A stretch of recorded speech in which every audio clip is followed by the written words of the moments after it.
기도하려고 무릎을 꿇었는데 마음은 돌덩이처럼 무겁고 말은 목에 걸려 나오지 않는 그 순간 입이 떨어지지 않고 그냥 멈춰버린 적이 있으신가요? 평생 신앙생활 했는데도 정작 가장 필요할 때 기도조차 안 되는 그 막막함 너무 아프지요. 내가 뭘 잘못했나? 하나님이 나를 버리신 건가? 하는 생각에 가슴이 무너집니다.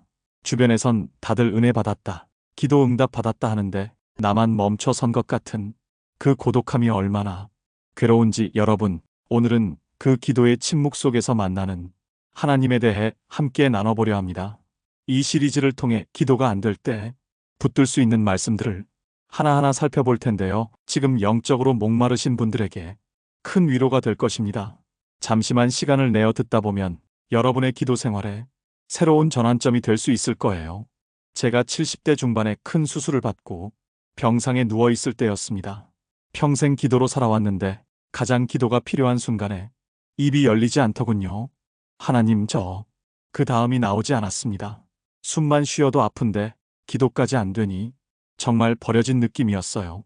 그런데 로마서 8장 26절 말씀이 제 마음에 들어왔습니다. 이와 같이 성령도 우리의 연약함을 도우시나니 우리가 마땅히 기도할 바를 알지 못하나 오직 성령이 말할 수 없는 탄식으로 우리를 위하여 친히 간구하시느니라. 이 말씀은 우리가 기도할 힘조차 없을 때 성령님이 우리 대신 기도해 주신다는 놀라운 약속입니다. 우리의 한숨, 눈물, 심지어 침묵까지도 하나님 앞에서는 가장 진실한 기도가 될 수 있어요. 우리 옆집 박 할아버지 얘기를 들려드릴게요. 50년 신앙생활 하신 분인데 아내가 돌아가시고 기도가 안 되셨대요. 그냥 성경책 펴놓고 앉아 계시기만 했답니다.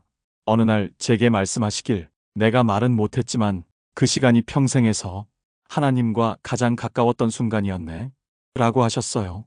때로는 말없는 기도가 가장 깊은 기도일 수 있습니다. 사무엘상 16장 7절에서 하나님은 이렇게 말씀하셨습니다. 여호와는 사람이 보는 것처럼 보지 아니하심이니 사람은 외모를 보거니와 여호와는 중심을 보시느니라. 화려한 기도문이나 유창한 말보다 진실한 마음이 더 중요하다는 거지요. 기도가 어렵다고 느끼면 마태복음 6장 8절을 기억해 보세요. 너희 아버지께서는 너희가 구하기 전에 너희에게 있어야 할 것을 아시느니라. 하나님은 우리가 말을 하기도 전에 이미 우리의 필요를 다 알고 계십니다. 이것이 얼마나 큰 위로인지 모릅니다. 제가 젊을 때는 긴 기도를 많이 했어요. 새벽 기도, 밤샘 기도 하지만 나이가 들면서 기도가 점점 짧아졌습니다. 어느 순간부터는 하나님이라고 부르는 것 외에는 아무 말도 못하게 됐어요. 처음엔 믿음이 약해진 건가 걱정했는데 알고 보니 그게 아니었습니다.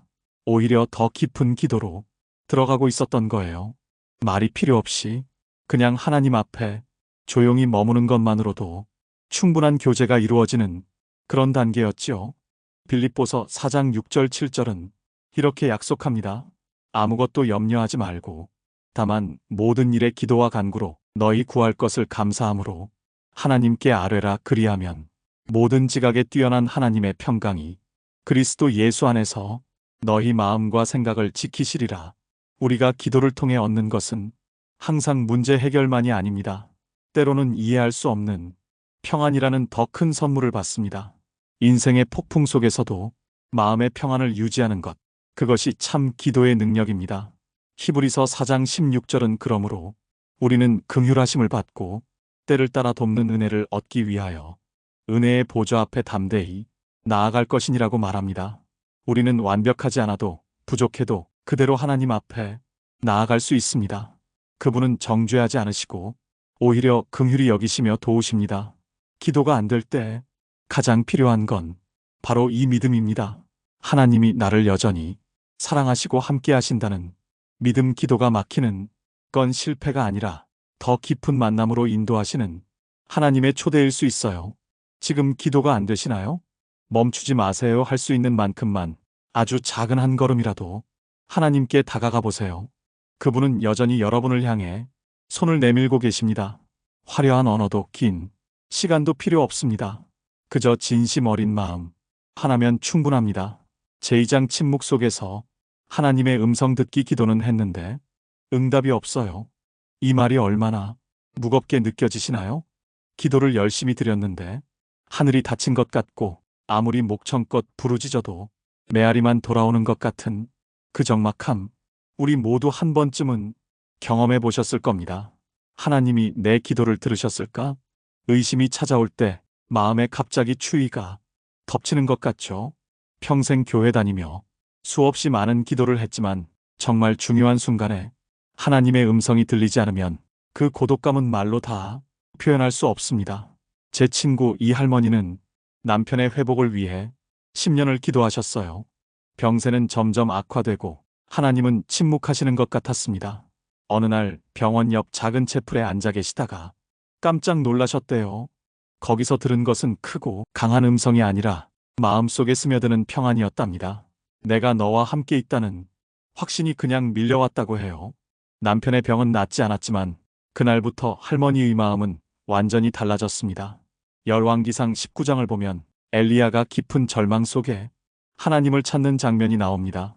여호와께서 지나가시는데 여호와 앞에 크고 강한 바람이 산을 가르고 바위를 부수나 바람 가운데 여호와께서 계시지 아니하며 바람 후에 지진이 있으나 지진 가운데에도 여호와께서 계시지 아니하며 또 지진 후에 불이 있으나 불 가운데에도 여호와께서 계시지 아니하더니 불 후에 세미한 소리가 있는지라.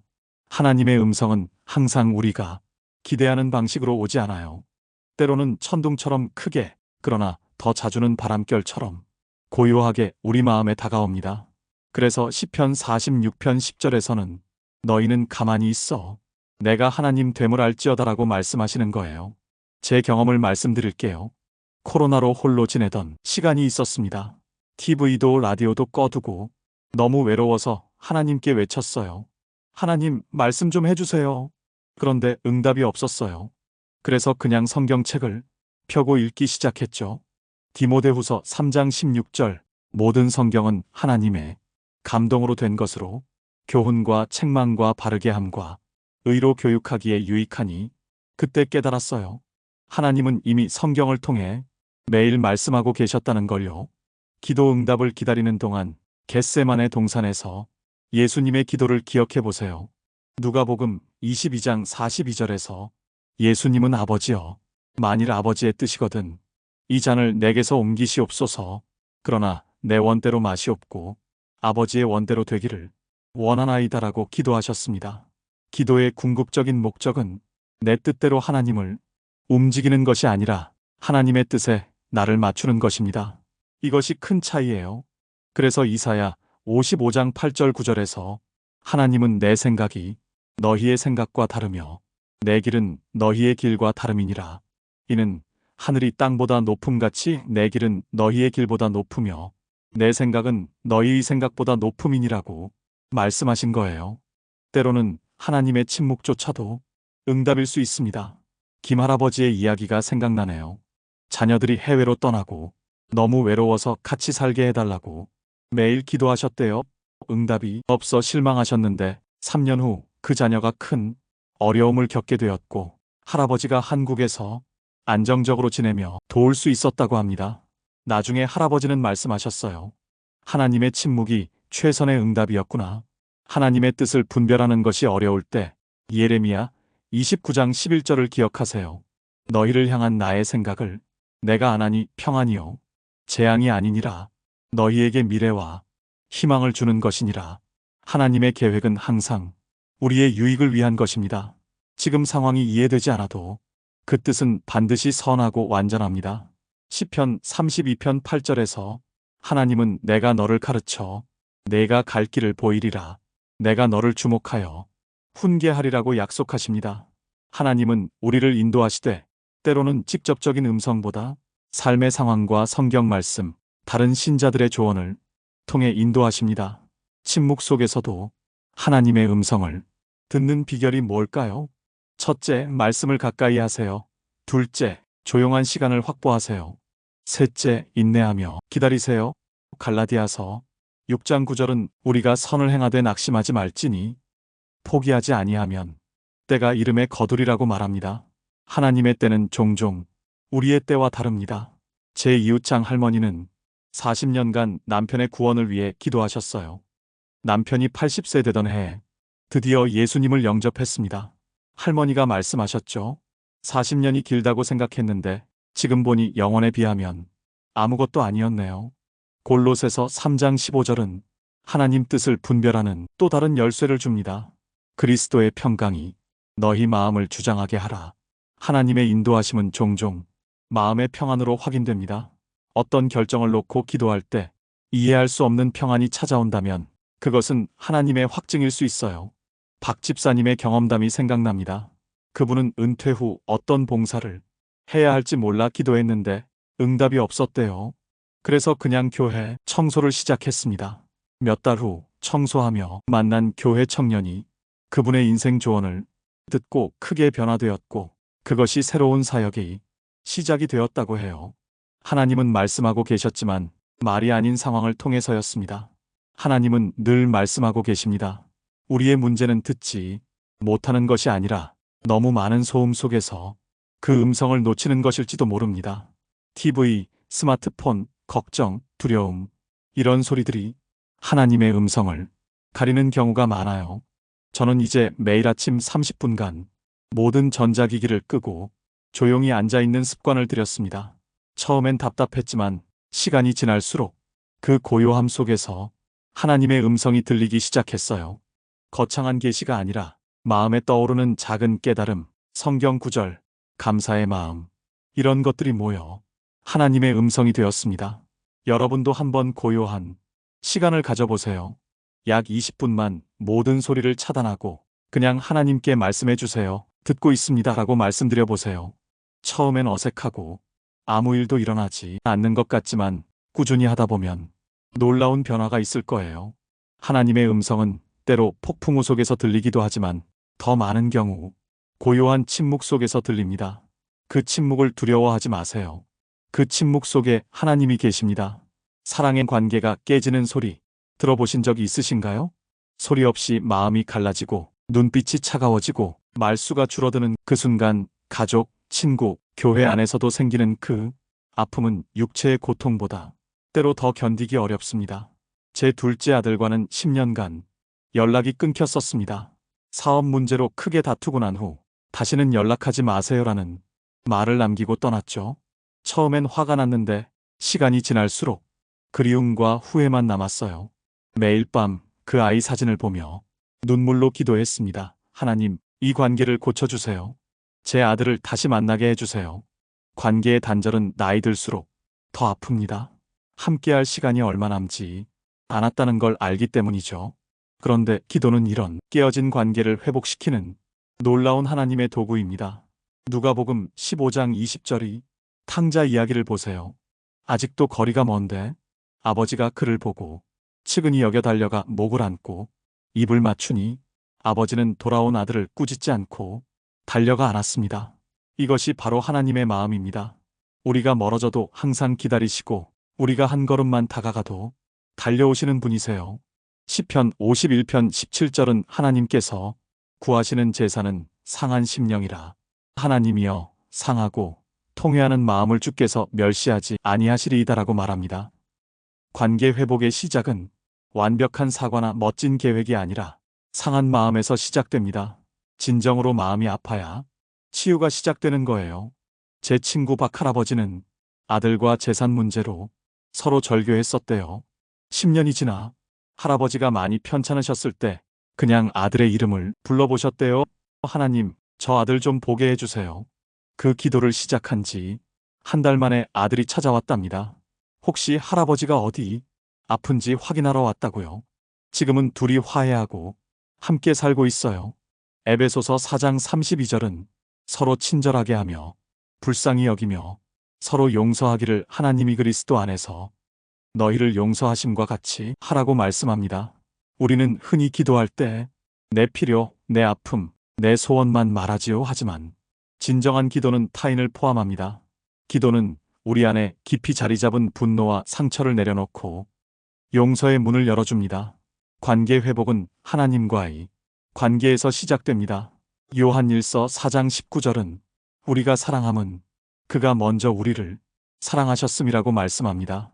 하나님의 사랑을 경험하지 못하면 다른 사람을 진정으로 사랑하기 어렵습니다. 하나님과의 관계가 회복되면 내 안에 새로운 시선이 생깁니다. 미워 보였던 사람이 불쌍하게 느껴지고 말 한마디도 하기 싫었던 사람을 위해 기도하게 됩니다. 제가 그 둘째 아들을 위해 기도하면서 놀라운 변화가 일어났어요. 처음엔 하나님, 저 아이가 잘못을 깨닫게 해주세요라고 기도했는데 몇 달 지나니까 하나님, 제가 어떤 잘못을 했는지 보여주세요로 기도가 바뀌었어요. 그러다 어느 순간부터는 하나님, 저 아이를 축복해주세요. 행복하게 해주세요라고 기도하게 되었습니다. 제 마음이 먼저 변한 거예요. 이것이 기도의 능력입니다. 내 감정은 따라주지 않아도 기도는 내 안에 하나님의 마음을 조금씩 심어줍니다. 마태복음 5장 44절에서 예수님은 나는 너희에게 이르노니 너희 원수를 사랑하며 너희를 박해하는 자를 위하여 기도하라고 말씀하셨습니다. 세상은 보복을 가르치지만 하나님의 나라는 기도와 사랑으로 관계를 세우는 곳입니다. 우리가 누군가를 위해 기도하는 그 순간 하나님의 시선으로 그 사람을 바라보게 됩니다. 그러면 놀라운 일이 일어나요. 내 마음이 바뀌기 시작하고 상대방의 마음도 열려가기 시작합니다. 시편 133편 1절은 보라, 형제가 연합하여 동거함이 어찌 그리 선하고 아름다운 고라고 말씀합니다. 이 연합은 말로만 되는 것이 아닙니다. 눈물의 기도와 진실한 회개, 그리고 서로를 위한 중보를 통해 이루어지는 것이죠. 갈라디아서 6장 2절에서 바울은 너희가 짐을 서로 지라 그리하여 그리스도의 법을 성취하라고 권면합니다. 누군가의 아픔을 함께 품고 기도할 때 우리는 진정한 공동체가 됩니다. 기도는 다른 사람이 고통을 대신 들고 하나님 앞에 나아가는 통로입니다. 우리 동네 이권사님 부부는 40년 결혼 생활 중 서로 등을 돌리고 살았대요. 한 지붕 아래 남남처럼 지내며 서로 말 한마디 안 했다고 합니다. 그런데 권사님이 중풍으로 쓰러지자 할아버지가 매일 병상을 지키며 기도하기 시작했어요. 하나님, 저희 관계를 고쳐주세요. 미안해요, 사랑해요, 고쳐주세요.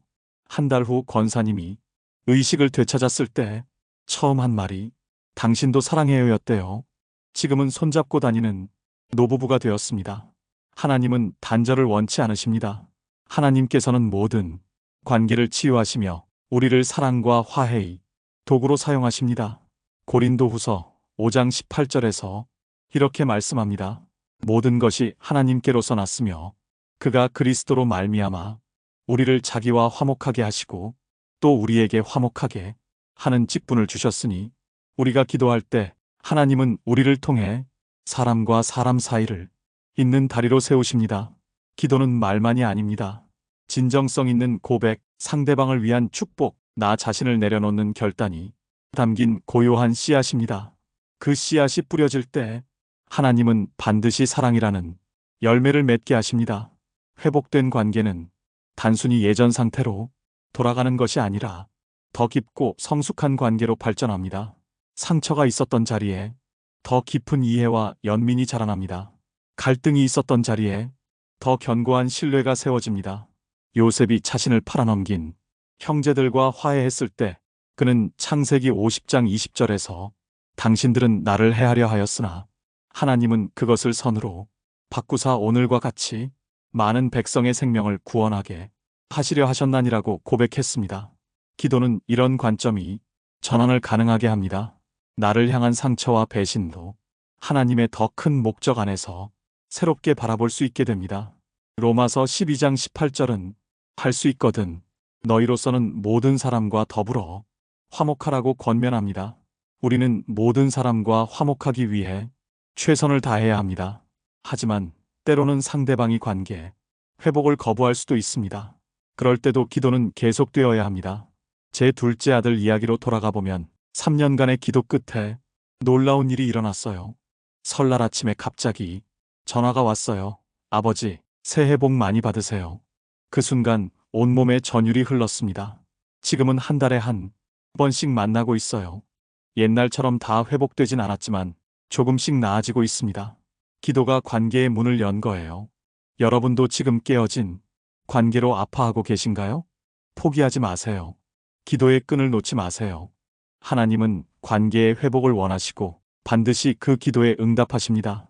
사람은 변하지 않을지 몰라도 하나님은 상황을 바꾸실 수 있습니다. 모든 관계는 기도로 회복될 수 있습니다. 먼저 용서하고, 먼저 사랑하고, 먼저 기도하세요. 하나님이 나머지를 하실 것입니다. 제5장 일상 속에서 기도를 지속하는 방법. 하나님, 오늘 하루도 감사합니다. 항상 이 말로 하루를 시작하셨던 우리 어머니, 아침 밥상을 차리기 전, 빨래를 개기 전, 심지어 잠깐 앉아 쉴 때도 늘 입술이 움직이셨죠. 어린 저는 그게 뭔지 몰랐습니다. 엄마, 뭐 해요? 물으면 하나님과 이야기하는 거야 라고 하셨어요.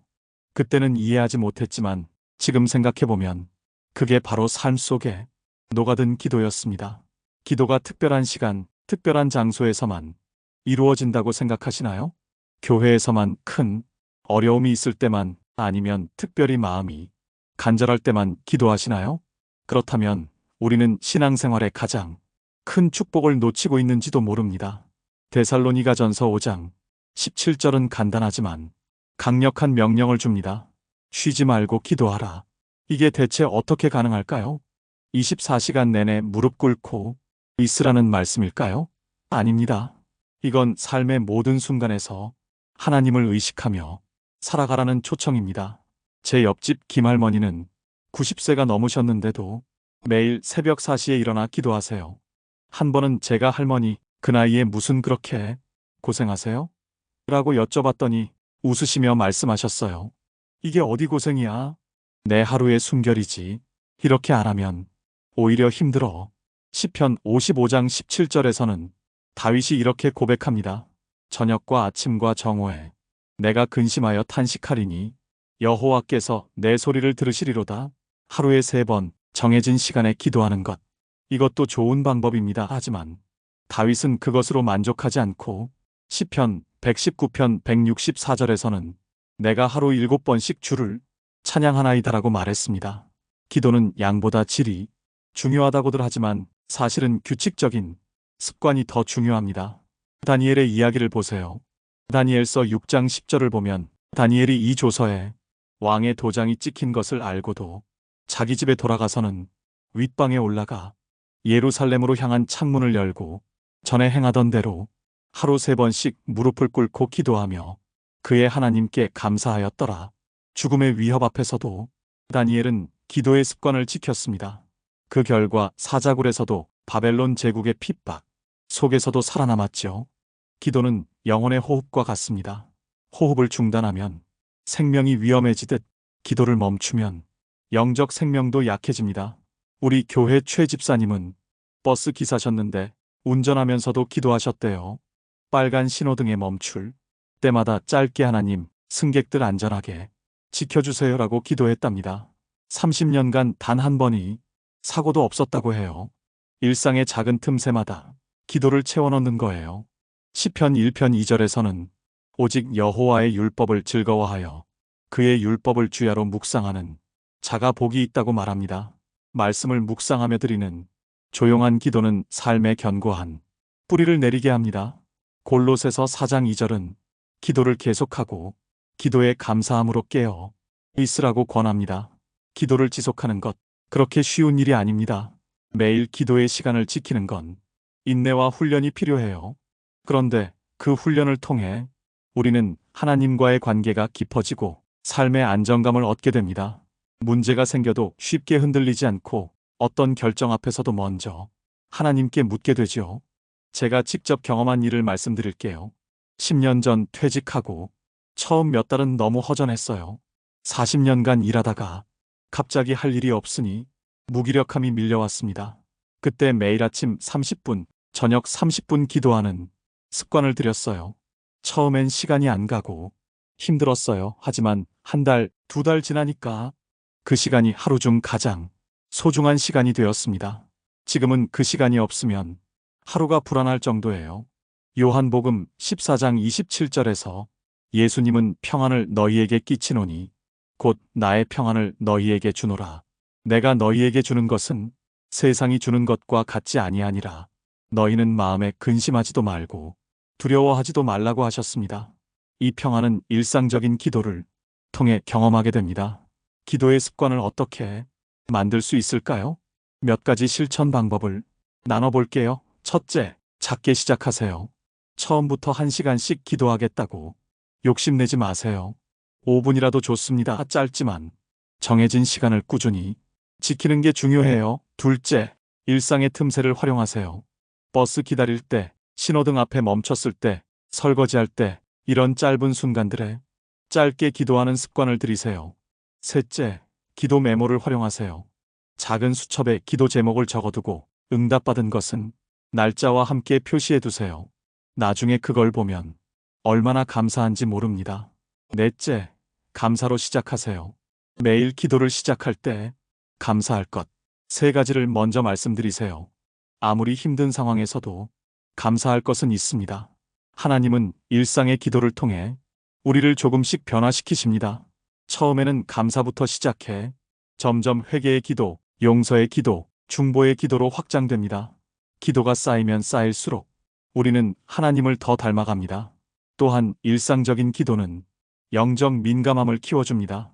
예레미야 33장 3절은 너는 내게 부르짖으라. 내가 내게 응답하겠고 내가 알지 못하는 크고 은밀한 일을 내게 보이리라고 하십니다. 우리가 일상 속에서 꾸준히 기도할 때 영혼을 꿰뚫는 지혜, 사람을 향한 이해, 나 자신을 돌아보게 하는 통찰이 모두 기도 가운데 주어지는 선물입니다. 우리 이웃 박 권사님은 매일 아침 동네 한 바퀴를 돌며 기도하세요. 가게마다, 집집마다 지나가며 그곳에 사는 사람들을 위해 짧게 기도하신대요. 어느 날 문구점 주인이 물었답니다. 할머니, 매일 우리 가게 앞에서 뭐 하세요? 권사님이 대답하셨죠. 당신 내 가게 잘 되라고 기도하는 거예요. 그 말에 주인이 눈물을 흘렸다고 해요.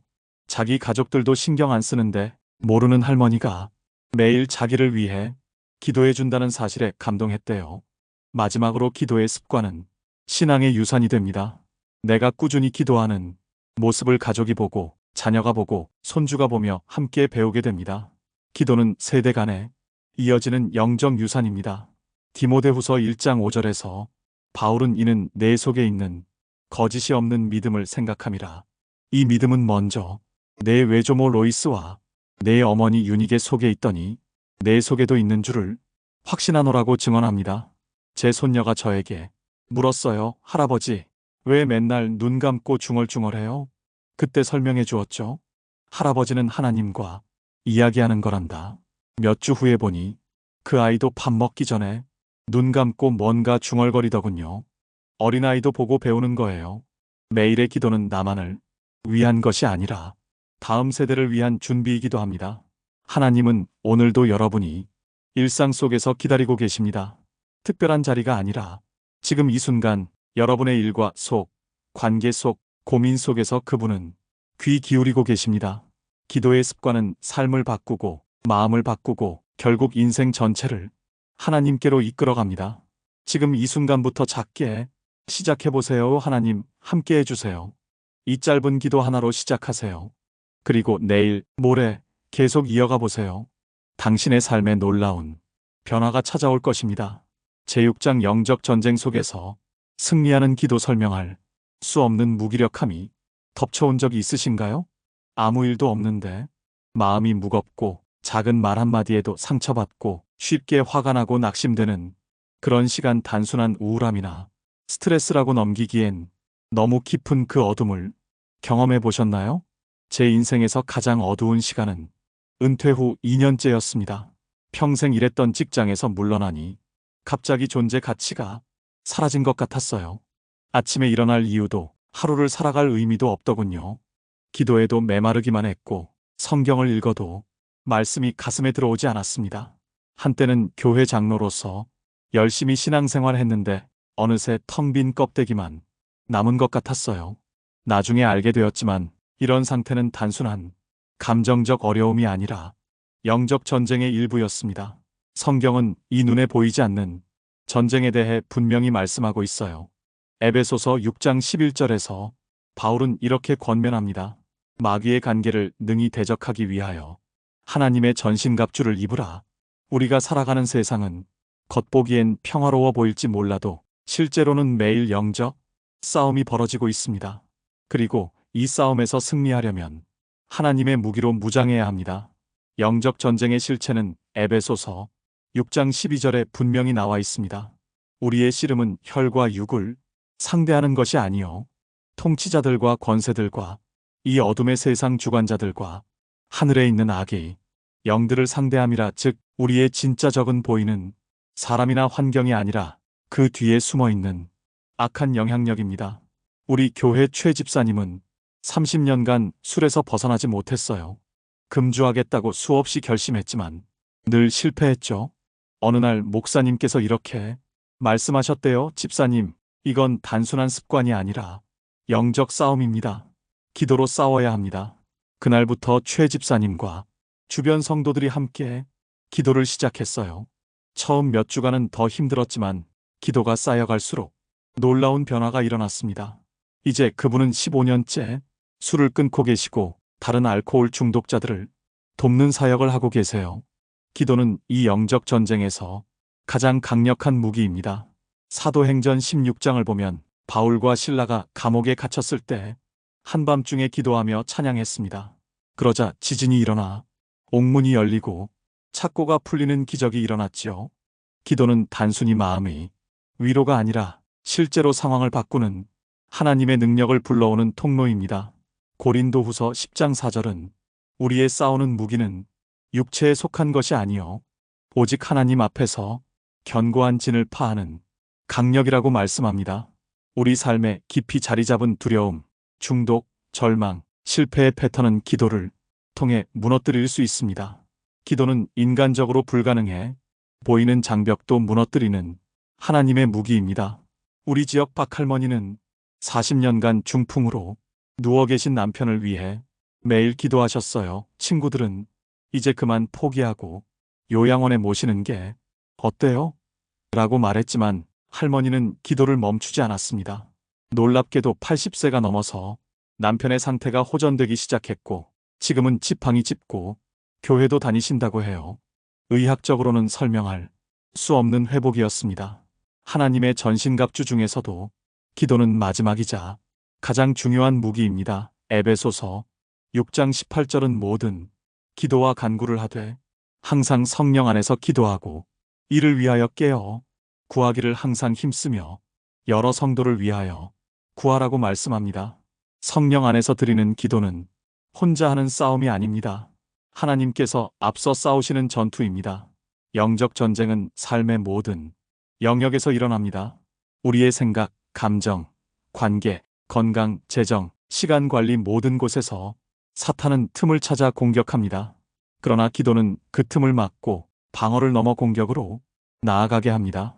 기도로 삶을 덮을 때 사탄은 더 이상 그 틈을 파고들 수 없습니다. 베드로전서 5장 8절은 경고합니다. 근신하라 깨어라. 너희 대적 마귀가 우는 사자같이 두루다니며 삼킬 자를 찾나니 마귀는 방심한 틈을 노립니다. 기도가 멈춘 삶은 경계가 무너진 성과 같습니다. 반면에 기도가 계속되는 삶은 하나님의 보호로 둘러싸인 안전한 요새입니다. 저는 제 약점이 돈, 문제라는 걸 알고 있었어요. 젊을 때부터 물질에 대한 욕심이 컸고 은퇴 후에는 노후 자금에 대한 불안감이 심했습니다. 그런데 어느 날 기도 중에 마음에 이런 생각이 들었어요. 이 불안감은 하나님을 신뢰하지 못하는 데서 오는 거야. 그날부터 저는 매일 아침 하나님, 오늘 하루 필요한 양식을 주시니 감사합니다라고 기도했습니다. 처음엔 형식적이었지만 시간이 지날수록 진심이 되었고 물질에 대한 불안감이 줄어들었어요. 다윗은 시편 144편 1절에서 이렇게 고백합니다. 여호와께서는 나의 반석이시니 찬송할지로다. 그가 내 손을 가르쳐 싸우게 하시며 손가락을 가르쳐 전쟁하게 하시는 이시로다. 하나님은 우리를 전쟁에 내보내시지만 결코 무장시키지 않고 보내시지 않습니다. 기도를 통해 우리는 하나님의 지혜, 분별력, 담대함, 인내를 얻게 됩니다. 기도는 영적 전쟁에서 살아남는 것을 넘어 승리하는 삶으로 나아가게 합니다. 요한일서 4장 4절은 우리에게 큰 확신을 줍니다. 자녀들아, 너희는 하나님께 속하였고 또 그들을 이기었나니 이는 너희 안에 계신 이가 세상에 있는 자보다 크심이라. 우리가 직면하는 어떤 공격보다 우리 안에 계신 하나님이 더 크고 강하십니다. 영적 전쟁에서 승리하는 기도의 비결이 무엇일까요? 첫째, 말씀으로 무장하세요. 예수님도 광야에서 시험 받으실 때 기록되었으되 라고 말씀으로 대항하셨습니다. 매일 말씀을 읽고 묵상하면서 그 말씀으로 기도하세요. 둘째, 공동체와 함께 기도하세요. 전도서 4장 12절은 한 사람이면 패하겠거니와 두 사람이면 맞설 수 있나니 세 겹줄은 쉽게 끊어지지 아니하느니라고 말합니다. 혼자 싸우지 마세요. 믿음의 동역자들과 함께 기도하면 큰 힘이 됩니다. 셋째, 구체적으로 기도하세요. 막연히 도와주세요가 아니라 특정 영역에서의 승리를 위해 구체적으로 기도하세요. 넷째, 감사와 찬양으로 기도하세요. 여호사밧 왕은 전쟁에 나갈 때 찬양대를 맨 앞에 세웠습니다. 감사와 찬양은 강력한 영적 무기입니다. 마지막으로, 기도는 단지 나를 위한 싸움이 아닙니다. 내 가정, 교회, 이웃, 나라를 위한 싸움이기도 합니다. 중보 기도는 하나님이 우리에게 주신 특별한 임무입니다. 누가 기도하느냐에 따라 그 영적 전선의 승패가 결정되기도 합니다. 에스겔 22장 30절에서 하나님은 이렇게 말씀하셨습니다. 이 땅을 위하여 성을 쌓으며 성 무너진 데를 막아서서 나로 하여금 멸하지 못하게 할 사람을 내가 그 가운데에서 찾다가 찾지 못하였으므로 하나님은 중보, 기도자를 찾고 계십니다. 그 사람이 바로 당신이 될 수 있습니다. 제가 은퇴 후 영적 침체기에 있을 때 한 젊은 집사님이 저를 위해 꾸준히 기도하셨다고 합니다. 제가 모르는 사이 누군가가 중보하고 있었던 거죠. 나중에 그 사실을 알게 되었을 때 저는 결심했습니다. 이제는 내가 다른 이들을 위해 기도할 차례구나. 지금은 매일 아침 우리 교회 청년들을 위해 중보 기도하고 있습니다. 그들은 몰라도 하나님은 아십니다. 여러분, 지금 영적 침체기에 있으신가요? 설명할 수 없는 무기력함과 싸우고 계신가요? 포기하지 마세요. 그것은 영적 전쟁이 일부일 수 있습니다. 무릎 꿇고 기도하세요. 작게 시작해도 좋습니다. 하나님 도와주세요라는 짧은 기도도 하나님은 들으십니다. 그리고 그 기도는 점점 강해질 것입니다. 기도는 결코 소극적인 행위가 아닙니다. 하나님의 뜻을 이 땅에 이루는 가장 적극적인, 가장 공격적인 영적 행동입니다. 기도할 때 천사들이 움직이고 영적 세계가 흔들리고 하나님의 능력이 이 땅에 임합니다. 오늘도 기도의 전사로 일어나 영적 전쟁에서 승리하시길 바랍니다. 제7장 기도와 공동체, 이웃을 향한 사랑. 우리 동네에 김 할머니라는 분이 계셨습니다. 다리가 불편해 거의 집 밖을 나가지 못하셨지만 그분의 방 한쪽 벽에는 큰 종이가 붙어 있었어요. 거기엔 수십 명이 이름이 적혀 있었습니다. 동네 사람들, 교회 식구들, 심지어 한 번 만난 사람들의 이름까지. 할머니는 매일 그 종이를 보며 한 명 한 명 이름을 부르며 기도하셨어요. 어느 날 제가 여쭤봤습니다. 할머니, 왜 이렇게 남을 위해 기도하세요? 그때 할머니께서 말씀하셨죠. 내가 할 수 있는 건 이것밖에 없어. 다리도 안 좋고 돈도 없지만 기도는 할 수 있잖아. 이게 내가 세상에 줄 수 있는 최고의 선물이야. 그분이 돌아가셨을 때 장례식장은 할머니가 기도해 주셨던 사람들로 가득 찼습니다. 많은 이들이 그분의 기도 덕분에 내 인생이 바뀌었어요 라고 증언했죠. 다리 불편한 노인의 기도가 수많은 사람의 삶을 변화시킨 거예요. 진정한 기도는 나를 넘어 우리를 품는 것입니다. 요한일서 4장 20절은 이렇게 말합니다. 누구든지 하나님을 사랑하노라 하고 그 형제를 미워하면 이는 거짓말하는 자니 보는 바 그 형제를 사랑하지 아니하는 자는 보지 못하는 바 하나님을 사랑할 수 없느니라. 하나님께 드리는 기도와 사람을 향한 사랑은 분리될 수 없습니다. 기도가 깊어질수록 사람을 향한 마음도 깊어져야 하고 기도가 성장할수록 공동체를 향한 관심도 커져야 합니다. 사도행전 1장 14절을 보면 초대교회의 모습이 나옵니다. 여자들과 예수의 어머니 마리아와 예수의 아우들과 더불어 마음을 같이하여 오로지 기도에 힘쓰더라. 이들의 기도는 곧 오순절 성령 강림으로 이어졌고 그때부터 복음이 온 세상으로 퍼져나갔습니다. 공동체의 연합된 기도에는 특별한 능력이 있습니다. 제 아내가 중병으로 병원에 입원했을 때였어요. 의사는 희망이 별로 없습니다라고 말했습니다. 그날 저녁 갑자기 교회 식구들이 병원에 모여들기 시작했어요. 10명, 20명, 결국 30명이 넘는 성도들이 병실 밖 복도에 둥글게 모여 아내를 위해 기도했습니다. 밤새도록 교대로 기도했어요. 다음 날 아침 의사가 놀란 표정으로 들어왔습니다. 이해할 수 없지만 아내분의 상태가 안정되었습니다. 그날부터 아내는 회복의 길을 걷기 시작했지요. 야고보서 5장 16절은 서로를 위해 기도하라. 이는 의인의 간구는 역사하는 힘이 크민이라고 말합니다. 서로를 위한 기도는 단순한 위로 이상의 치유력을 가지고 있습니다. 마음의 상처, 관계의 갈등, 육체의 질병까지도 공동체의 기도를 통해 회복됩니다. 공동체에서 함께 드리는 기도는 나 혼자가 아니다라는 위로와 하나님이 우리 모두를 통해 일하신다는 소망을 줍니다. 갈라디아서 6장 2절은 너희가 짐을 서로 지라 그리하여 그리스도의 법을 성취하라고 말씀합니다. 중보기도는 다른 이 짐을 함께 져주는 실제적인 방법입니다. 우리 교회 정 집사님 부부의 이야기를 들려드릴게요. 그분들은 20년간 자녀가 없어 많이 힘들어했습니다.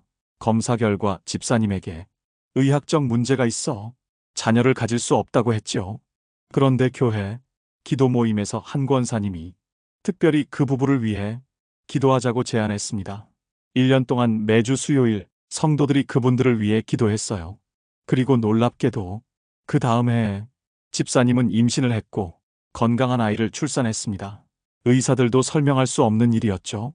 지금 그 아이는 중학생이 되었고 정 집사님 부부는 우리 아이는 공동체의 기도로 태어난 아이라고 말합니다. 요한복음 13장 34절 35절에서 예수님은 새 계명을 너희에게 주노니 서로 사랑하라. 내가 너희를 사랑한 것 같이 너희도 서로 사랑하라.